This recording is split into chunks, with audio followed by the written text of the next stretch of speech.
महाशिवरात्रि 26 तारीख को है और ये शिव की जो शिवरात्रि होती है भगवान भोलेनाथ का विवाह के रूप में मनाया जाता है। शिवरात्रि, शिव अर्थात जो रात्रि में सिद्ध हुआ हुआ कार्य, उसमें भगवान भोलेनाथ से जैसे 4 प्रहर की पूजा, उस पूजा में अलग अलग चीज़ों से अलग अलग प्रकार की पूजाएं होती हैं, जैसे गन्ने का रस और दूध, गंगा जल इत्यादि बहुत सारी सामग्रियां होती हैं। षोडशोपचार जिसको हम लोग पूजन कहते हैं। और शिवरात्रि में जो भगवान की पूजा करता है उसको 1 साल तक भगवान की पूजा का फल का प्राप्ति होती है। और महाशिवरात्रि जो यह हर महीने आती है, परंतु यह जो फाल्गुन मास की आती है, इसमें भगवान भोलेनाथ का विवाह हुआ था, इसलिए इसको महाशिवरात्रि के रूप में मनाते हैं। तो भी खास योग भी बन रहे हैं पंडित जी इस बार। हाँ जी, जैसे कि आपको पूर्व पता है कि महाकुंभ लगा हुआ था इलाहाबाद में, वो 144 साल बाद आया था। ऐसे शिवरात्रि में एक ऐसा योग बन रहा है रात्रि में 11:30 के बाद, जो भगवान साक्षात रूप में कई भक्तों को जो है, जो भक्त मन से भगवान का पूजन अर्चन करेंगे, भगवान की आराधना करेंगे, उनको ऐसा रूप में दे के जाएंगे जो कामनाएं होंगी वो पूर्ण होंगी।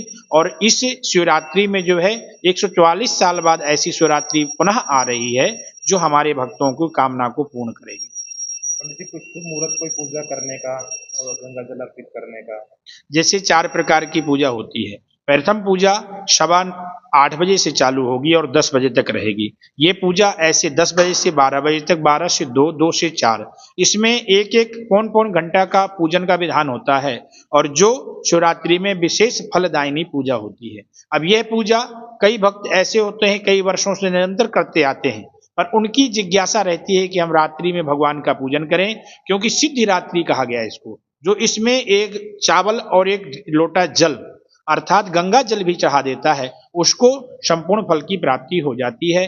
और गंगा जल चढ़ाने का, रात्रि में पूजन करने का, जैसे अपन वस्त्र चढ़ाते हैं, भगवान को जनेऊ चढ़ाते हैं, यज्ञोपवीत जिसे कहते हैं, पुष्प चढ़ाते हैं, लौंग इलायची इत्यादि सब चढ़ाते हैं। ऐसे नाना प्रकार से चढ़ाने से, जैसे लौंग चढ़ाने से ऐश्वर्य की प्राप्ति होती है, द्रव्य चढ़ाने से लक्ष्मी की प्राप्ति होती है, और जब वस्त्र चढ़ाने से हमारे अलंकृत जो हमारे शरीर में वस्त्र हम लोग धारण करते हैं, हम ऐसे दान नहीं कर सकते, पर भगवान को छोटी सी मूली चढ़ा करके हम लोग निरंतर भगवान से प्रार्थना करते हैं कि हमारे घर में, हमारे परिवार में, हमारे भारतवर्ष में वस्त्र की कभी कभी न पड़े, ऐश्वर्य की कभी कभी न पड़े। इस्तेदार पुष्प चाहते हैं, जो मनसा पुष्प हमारे मन से उगा हुआ फूल, जो हमारे मन में विकार है, वो फूल के रूप में हम भगवान को अर्पित करते हैं। ऐसे नाना औषधियों से हम लोग भगवान की पूजन शिवरात्रि में विशेष फलदायी होती है।